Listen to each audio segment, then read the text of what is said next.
Welcome to Emotional Intelligence Simplified, the podcast that takes the mystery out of emotional intelligence and brings its power right into your daily life. In each episode, we explore the simple truths behind what it really means to be emotionally intelligent at work, at home, in relationships, and in how we lead ourselves and others. Through inspiring conversations, real-life examples, and practical tools, we'll show you how emotional intelligence can help you unlock the best version of yourself.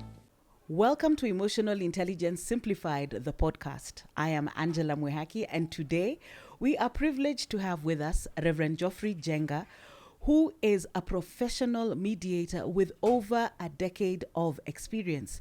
He is also an active priest at All Saints Cathedral. Karibu sana, Reverend. Thank you very much, Angela. Thank you for having me. I'm very glad to be here today. So let's talk about your experience as a mediator. What are the most common emotional triggers that lead to conflict?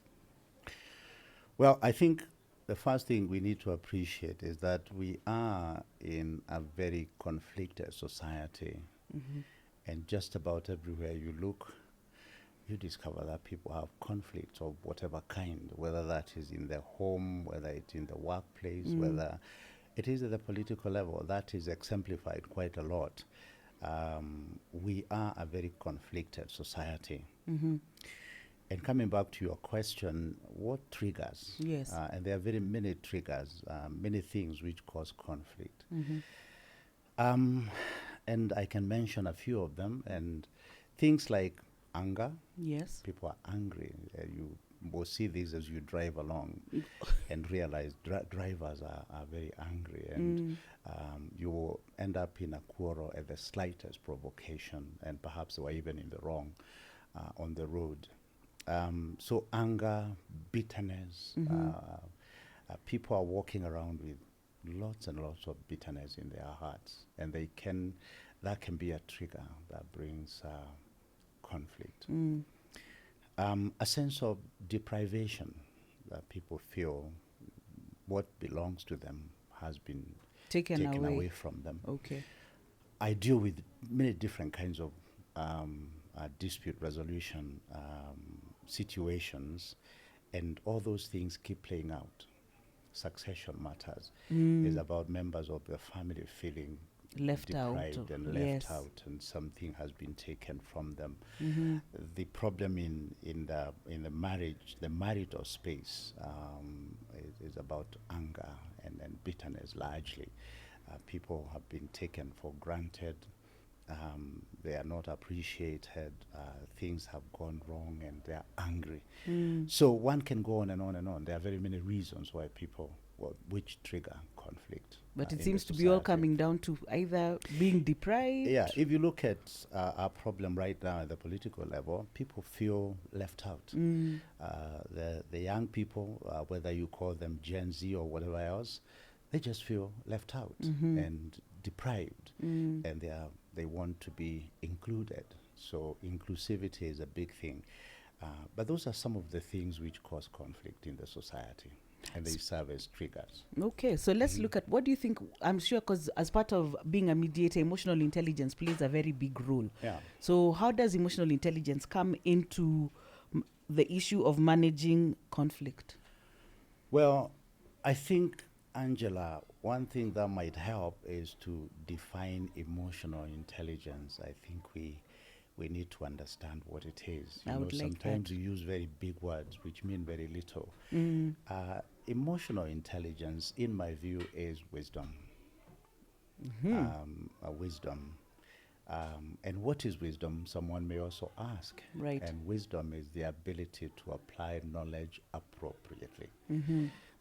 You see, we are, in fact, we can be called a knowledge society.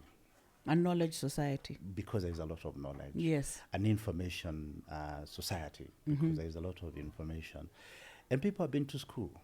People have acquired a lot of knowledge, and knowledge you can acquire by going to school and learning. And we are highly literate society as a country. The question is, does that knowledge really help us? We find ourselves as a nation almost in endless quagmire. So what's with this knowledge that we have acquired? Does it really help us to solve our problems? And you want to be fair, yes, to some extent, and no, to a large extent. Okay. Because we struggle with very basic things. We struggle with organizing this society. We struggle with providing leadership. The Gen Zs are not asking for anything new. They're saying we want a country that works. I want to have a fair chance in life. And therefore, we need wisdom to be able to then apply that knowledge appropriately. Okay. And therefore, wisdom seems to escape us. We don't seem to have enough of wisdom to be able to organize things. We struggle with very basic things. Making this country work will not take a miracle, and it will not take people from the moon to come and fix just it. applying knowledge appropriately. We have knowledge, we need wisdom, and wisdom in the ability to apply that knowledge. In resolving conflict, you need wisdom. The couple you talk to sort out their problem, they're not fools. They have a lot of knowledge. Some of them have been married for, right now dealing with a couple where I think they've been married for 56 years. 56? Wait a minute. Yes, and they're having challenges in their marriage. 6? What do they not know? It Wow. is 55 plus 1, if you want. What don't they know? But wisdom needs to come in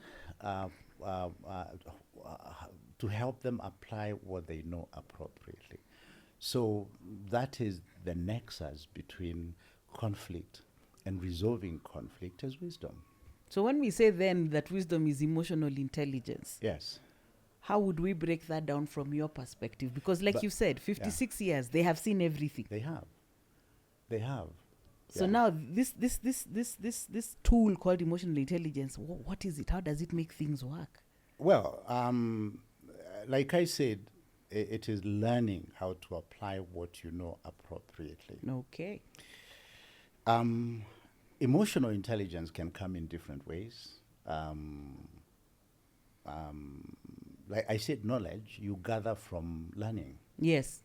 You gather knowledge from going to school, reading books, collecting knowledge, in whichever way that you might want to describe. But emotional intelligence is different. It comes with a number of ways. One of them is age. True. Just being there, and I'm not talking about being an old person. It is at whatever level you can pick a measure of wisdom. You can pick ways of applying the knowledge that you have appropriately. So it can come simply by age, by experiencing things, going through exposure to things. Right. It can come through mentorship, that you allow yourself to learn from other people. At the national level, I think we are simply refusing to learn. Nobody is asking that we create a new country. No. Nobody is asking that we come up with things unknown or unheard of.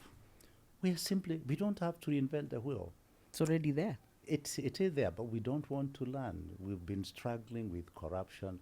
We've made ourselves to believe that it is an impossible animal to deal with. It is not. You have the law. The problem is, are you willing to apply it? And across are you willing to fairly apply to everyone? So wisdom is learning from things which are already there and applying them. I cannot understand, a home. I mean, you have parents, you've seen them live some kind of life, Angela.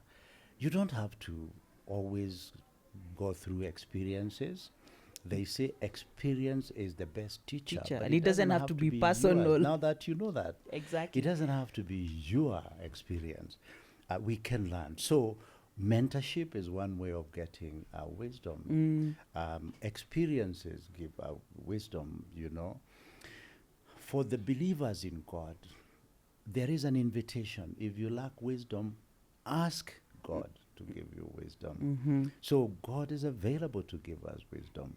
So all these things, watching how people live and learning from them, I don't have to wait to make mistakes. No. I can learn and apply that in my everyday life, mentorship and those kind of things. So let's look at the role of self-awareness. Yes. And how it helps when navigating emotionally charged situations. Because I think, I don't know, from the little experience I have, Yes. a lot of us are not self-aware. Yes. So what are your thoughts? Well, self-awareness is very important. In my experience as a person in that space called dispute resolution space, I have discovered that a bigger part of our problems, and as I deal with people to help them resolve their problems, is simply self-awareness. That someone does not even understand they are the problem. They are the problem. The way they talk, the way they respond to things, the way they respond to criticism, they don't understand. And you know, it's a matter of fact that if you do not understand how you affect other people, you are likely to be the bigger part of the problem. So one of the things I help people as we are trying to go through conflict situations is to help somebody understand even the language that you use can be the source of problem. And some people, for instance, a lady who is very angry with a wife who comes at 1 o'clock in the morning at night. No, with the husband. Husband who comes at 1 o'clock singing. I mean, I can understand the anger the wife is going through. But if you approach that fellow and say you are a good-for-nothing husband who obviously is wasting their life, what do you expect from them? They'll fight. And if only you tweak that and appreciate them. And say what? Thank you for coming home. No, I didn't say that. How do you appreciate them? You can say something like, if you came in early, you can have dinner with your children. Now, he is not likely to fight about that. And you're achieving the same message. You're saying you're coming too late. Now, that will require a lot of emotional intelligence. Absolutely. To apply. I would even suggest you begin with darling, but I know many women will struggle with that. Oh, with the word darling. At 1 a.m. If only you can try to come a little earlier. We can do a few other things. So, you need to know, if you go to the office and you are angry, that anger is likely to flow over unconsciously. By default, will flow over into your colleagues, into the workplace. It will affect your colleague. If the husband is quarrelsome, that will flow over into the family situation, and so is the wife. If you become a quarrelsome person, that will flow over. And by the way, in my view, that is one of our greatest tragedies as a country. We have quarreled endlessly. Endlessly. 2 years into this administration, we've been quarreling, and it is endless. There's no way you're going to solve problems within the context of endless quarrels. I mean, there's time for everything, the Bible says, including fighting. But you need to know how to fight, when to have to fight, and with who. What are you fighting for? And the why. As a mediator, one of the things I always do as I help people resolve their conflict is to find out, what are you fighting the problem about? Because you cannot solve what you don't know. True. What are we fighting about? What are we fighting about as a country? We have enough information about what we are fighting about: inclusivity, dealing with corruption, being fair and kind to each other. All those things are important. The Gen Zs are not asking for anything new. the homes, the succession matters I deal with, the business things I deal with, people are asking for fair play. And therefore, whoever will help resolve conflict must bring wisdom into which you call emotional intelligence, to be able to understand much more than you see. You know, I tell couples when I deal with them, I try to help them understand to listen to what is not said. Maybe you could give us an example to help us understand that. To listen to what is not said. You see, it's called body language. By looking at me, you can understand where I'm at. And I keep telling, more in jest, that I can tell when I teach a class, I can tell people who are fed up with me. You don't have to say anything. Emotional intelligence. That when you go home, whoever is at home, you can tell. If it's a man coming home, it's a woman coming home, you can tell this person is discouraged. You can read the mood. You can, and watch body language. That is not the time to talk about the quarrels with a wife across the fence or the dogs that were fighting. Somebody needs empathy. They've been through a tough time, and just being available to them, emotional intelligence, and refusing to pile more problems in the situation. So here we're talking about emotional regulation. What? Well, emotional regulation is part of it. Understanding your emotions is the bigger part of resolving conflict. So like the example you're giving now, how can we learn to pace ourselves so that we don't end up in situations that we will regret? Because sometimes people can't read moods. I don't know whether they lack awareness of others. Like I said, learning to listen to what is not said, by observing me, and you can tell. You know, when I begin the mediation process, usually it's very tense. I was in one yesterday. Okay. It is very, very tense at the beginning. But as you help people settle, and you begin to include them in this mediation process, in this conflict resolution process, they relax. By the end, so you begin with a tense kind of leave me alone environment. When we are concluding, and we are successful in concluding, needs have been met, problems have been solved, people are even willing to hug each other. No, I was waiting for shake hands. We went beyond. We can go there. I did with a family. I dealt with a family matter, and they have not talked for 22 years. 22? Yes. Siblings? Yes, siblings. In that afternoon meeting, when we concluded the matter successfully, they had trouble even leaving. They didn't want to leave each other? No, they didn't want to leave each other. They wanted to hang around each other. And it was beautiful to watch as you bring in emotional understanding, and people begin to feel each other. Wisdom is what is needed to make. No, you're making it sound like there's a special portion called wisdom. Not like it is. It is a special portion. It is something we ought to aim to develop. And if you don't have it, you can ask God.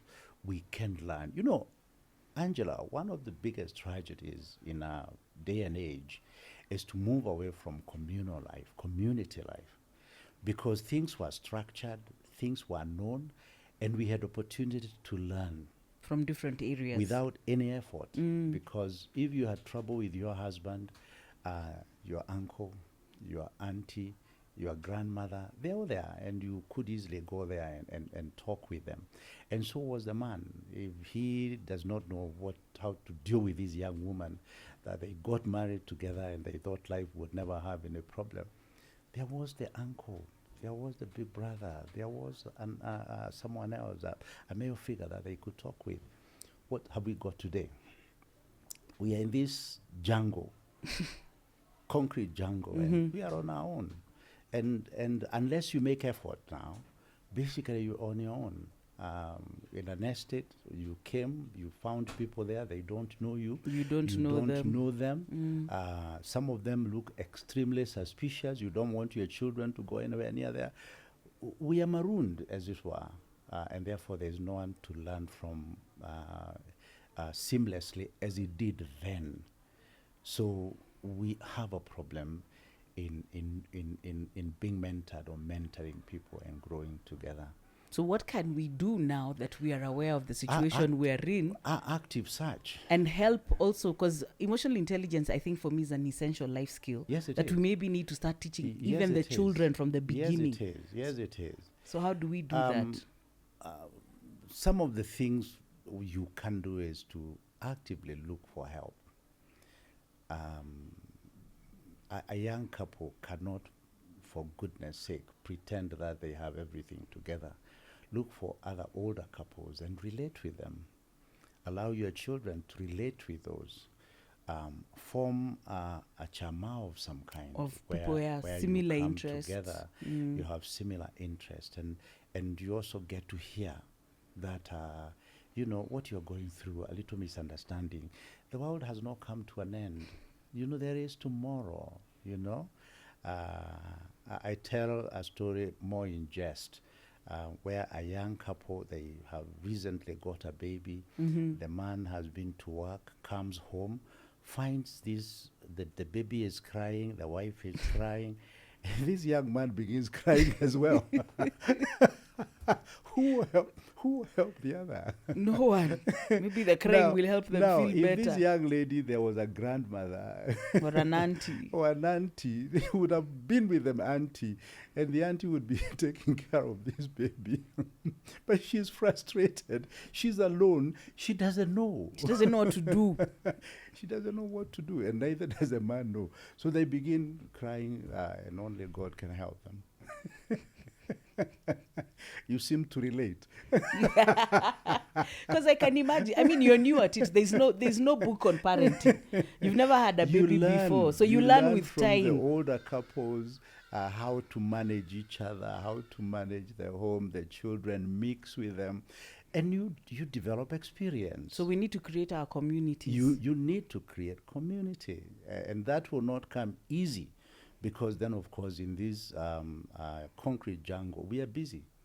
Well, yeah, we're trying to stay alive. We are busier than we should be, but there it is, trying to make sense of life. But we need to know that making money is not everything in life.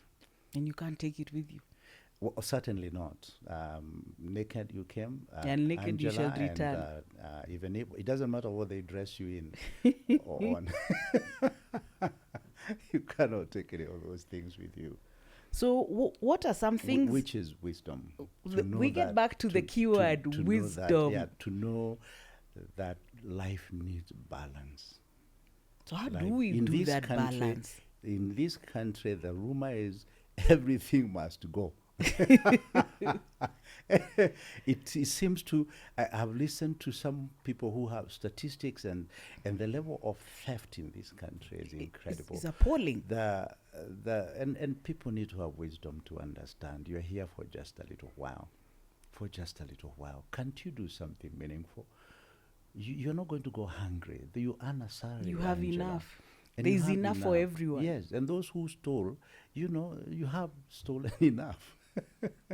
Well, you have stolen. I don't know whether there's enough. I don't know if there's because a cut-off point. The heart is a bottomless pit. It will not be satisfied. The heart? It will not. It is a bottomless pit that will not be satisfied.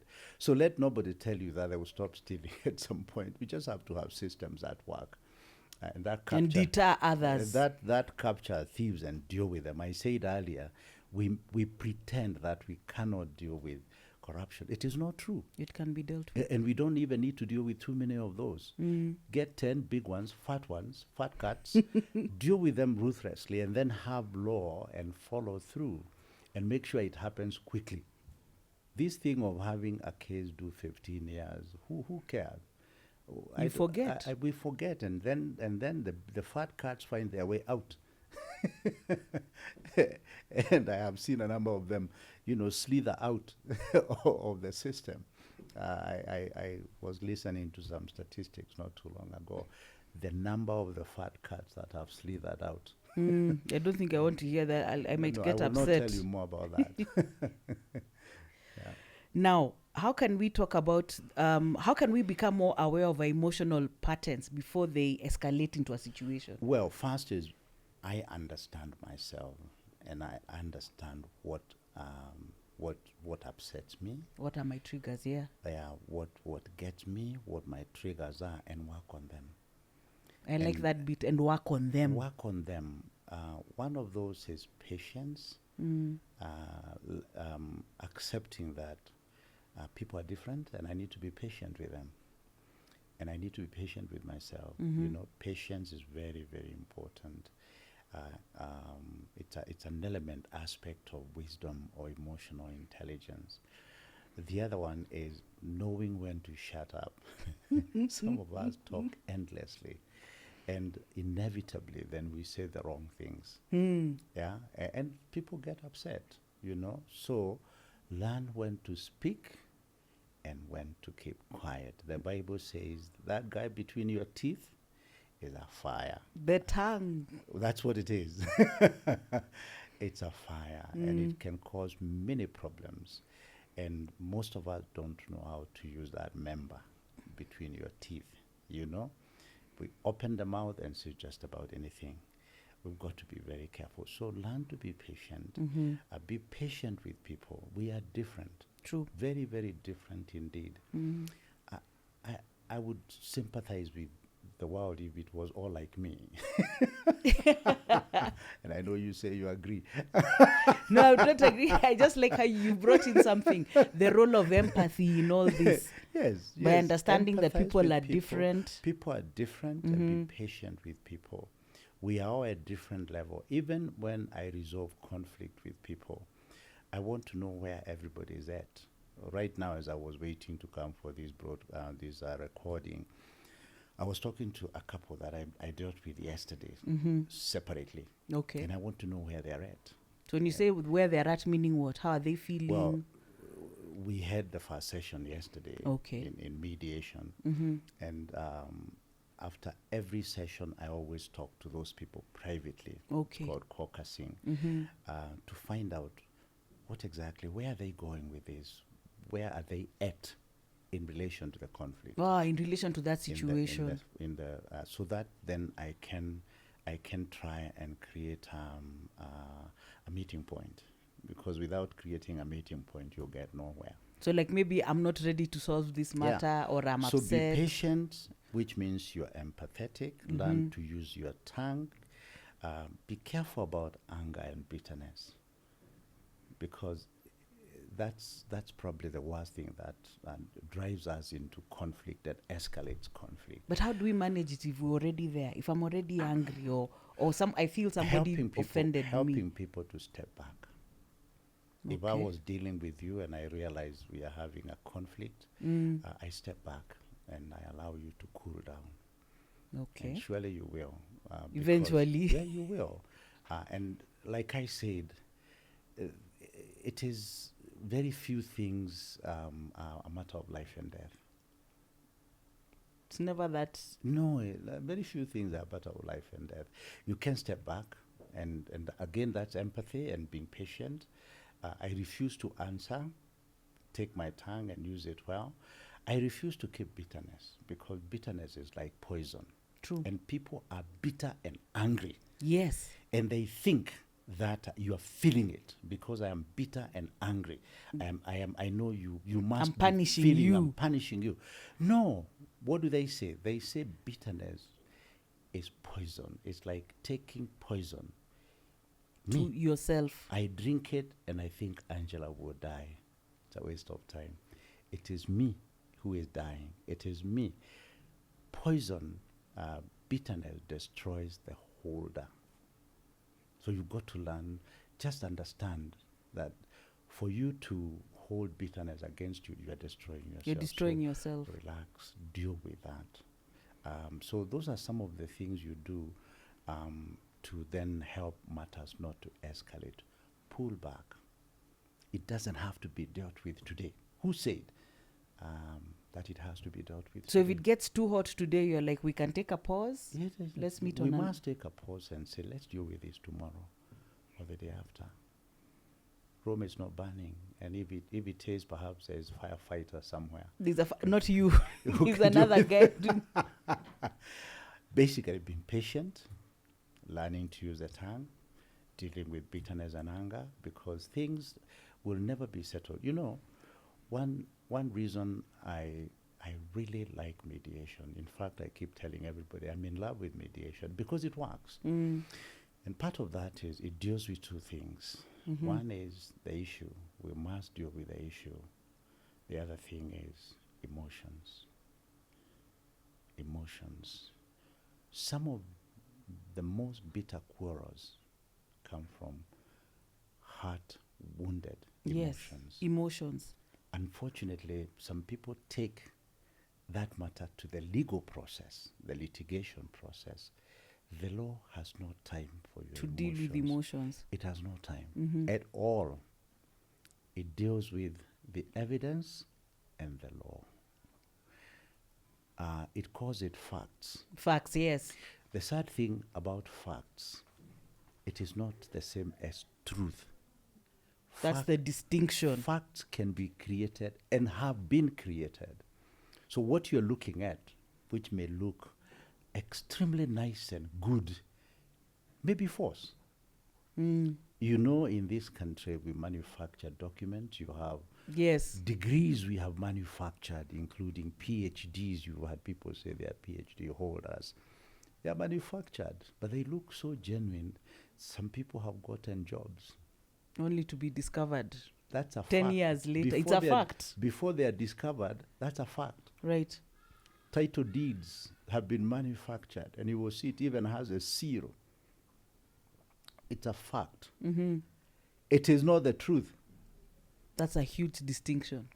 Absolutely. And therefore, when you resolve conflict, you need to know that you need to deal with emotions, because some of the most difficult situations are created by the things you said to someone. True.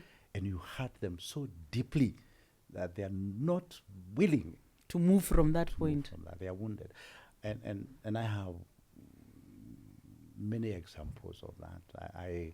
I did a matter that involved it was a succession matter. People were fighting over succession issues, inheriting land. It was a big family, and they were sitting in an oval table, and I actually more round, and I talked with each one of them. And there was a lady in the corner there who was saying nothing. And my trained eye was able to capture that she said nothing. And I turned to her and I said, Mom, what is your take about what is going on here? And she quickly said, you know, these people here around this table have wounded me very deeply. Okay. About 10 years ago, I got a baby, and she died at infancy. Oh dear. And that baby was buried in the land which is in contention.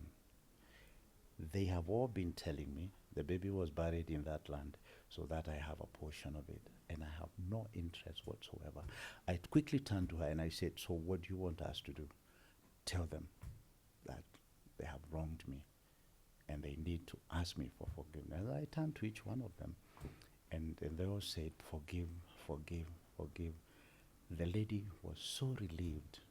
She walked out of that mediation situation. She was not interested.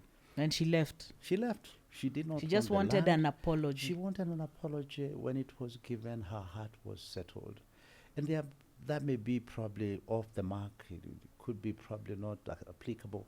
But let me tell you, people are walking with wounds in their heart. I think so too. And they need to be dealt with. That's wisdom for you to know. Even as you see some of the things which are presenting, you need to dig deeper and find out, where did this come from? Where did if Angela beat her husband every evening, God forbid, you need to know there may be a background story. And while mediation may solve that problem instantly, there's another deep-rooted one. Because mediation is a rapid response system, you may need counseling because Angela may have grown in a home where the mother beat the husband every day, and Angela grew up in that environment. She cannot, for crying out loud, understand what's wrong, why this husband of hers cannot take a beating. Yeah, I mean, what's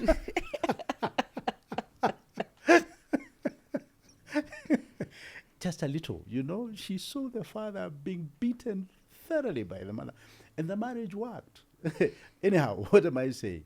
We need to help Angela understand that it's not normal. That It's a fact, is but it's not thing, a good thing. and that may involve a bit of counseling. So we need to dig deeper in some of these things. I do not and beat help men. people understand. I know you don't. I'm just I know making you're it a good clear. Girl. You're a good girl. This is Emotional Intelligence Simplified, the podcast. Follow us on our social media. We are on Instagram, Facebook, and X at EI Simplified. You can also join our WhatsApp channel. We'd like to say a big thank you to our sponsors, Profiles, the people experts. Profiles helps individuals and organizations unlock their potential through emotional intelligence assessments, personalized coaching and team training, and culture transformation and leadership tools. You can check them out at www.profiles.co.ke, and you can call them on 0722 457777. Let's get back to the podcast.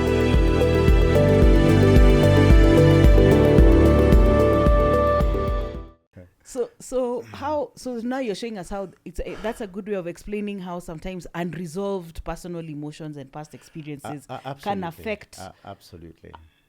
Now let's look at corporate sometimes, because I know you do like business things. Yes, I do. How do we resolve there? But it also still boils down to emotions. Well, Angela. Or is it technicalities?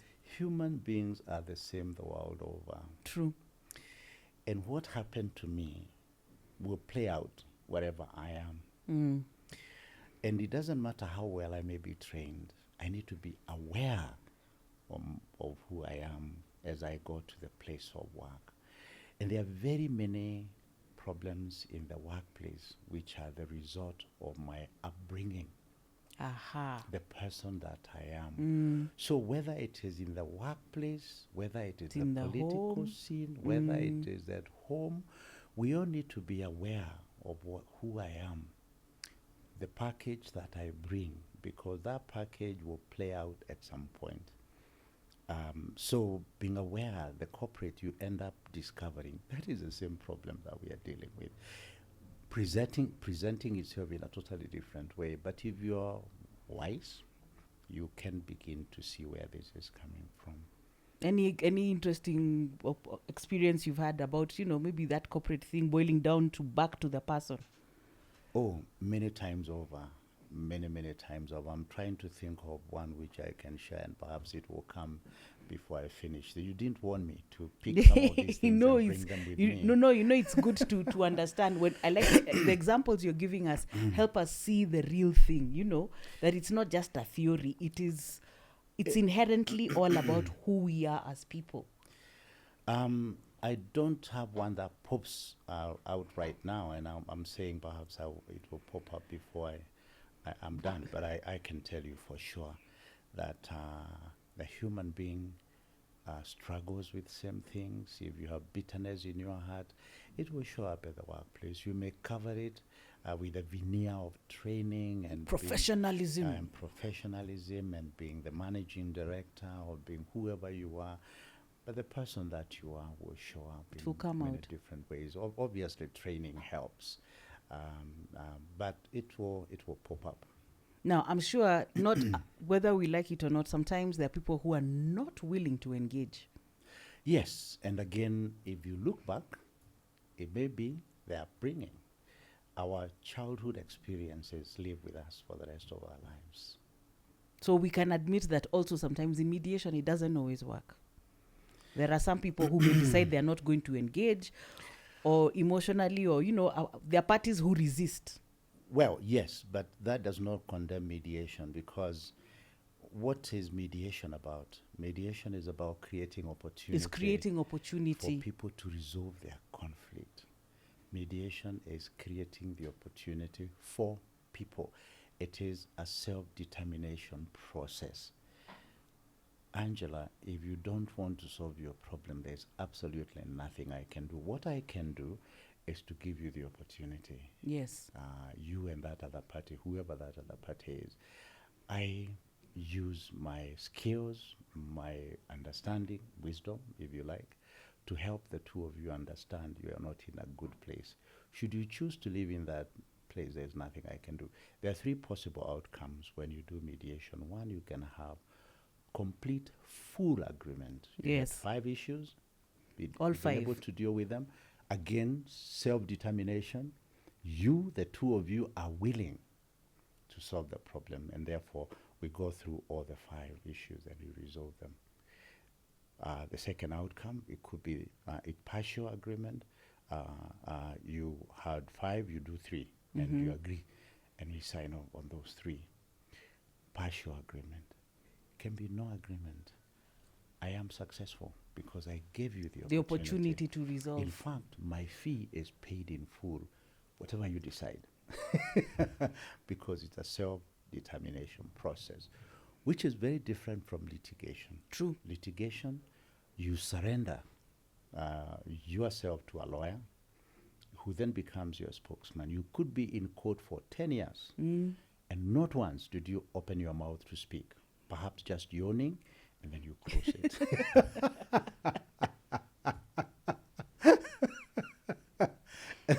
So the lawyer takes the huge part of power and authority over you.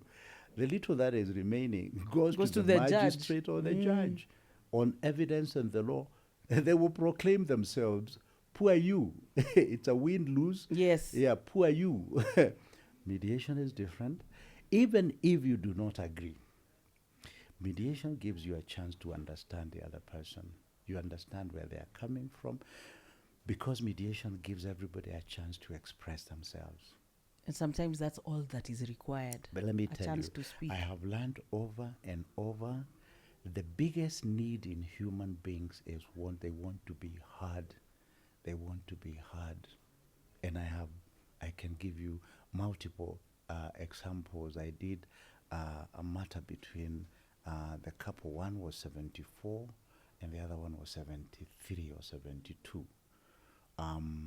Years old. Yes, years old. They've been married for 47 years. Wow. Okay. The first time I brought them together, the biggest challenge was for the woman to talk, because the man was like a roaring lion. Every time she opened her mouth, he would come in. Say, no, it is not. So I said, one of the rules of mediation is that everybody must speak uninterrupted. And I first gave the cowboy the chance to express himself, and he did. And he talked and talked and talked and said all the wrong things about this woman. Then I said, now it is her turn. And the man was like, he was sitting on nails. Hot coals. All the time. But I insisted. It was your turn. Please calm down. Calm down. You had your turn. Go on, Mom.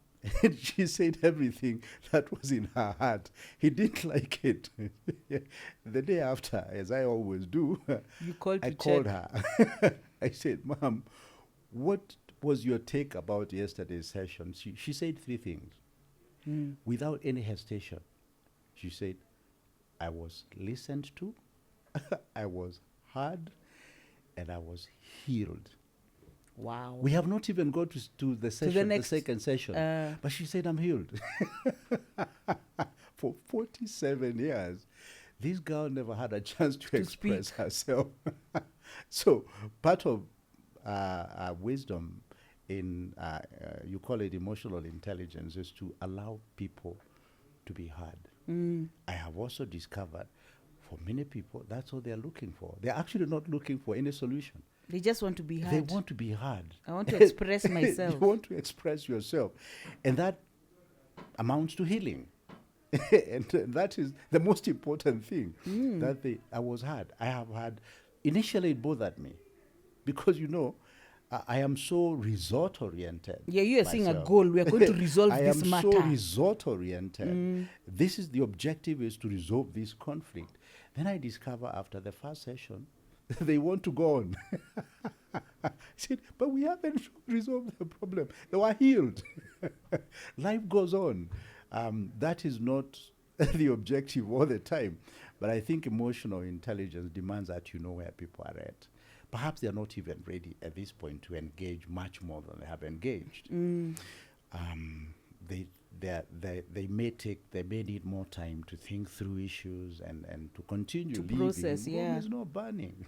So what as we get closer to winding up, what is one important thing that somebody should adopt or start practicing to be able to, emotional intelligence, to be a better person and to be able to handle conflicts better?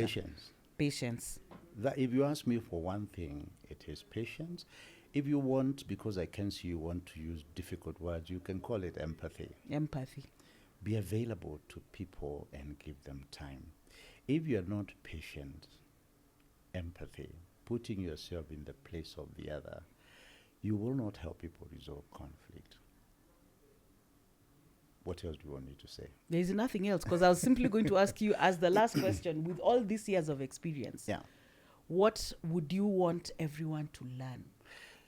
That to learn to appreciate the other person. Some people are not very expressive. It doesn't mean they don't have anything to say. Some people are quiet by nature. It doesn't mean that they don't have anything to say. Give them time. They will say what they want to say. It takes some people much longer. And also the firmness to silence the shrieking characters who must at all times talk. Calm them down, like that man, that cowboy, that I needed to calm down to give this one time. It's called power imbalance. Yeah. Power imbalance. You need to be aware of power imbalance again. So give people time.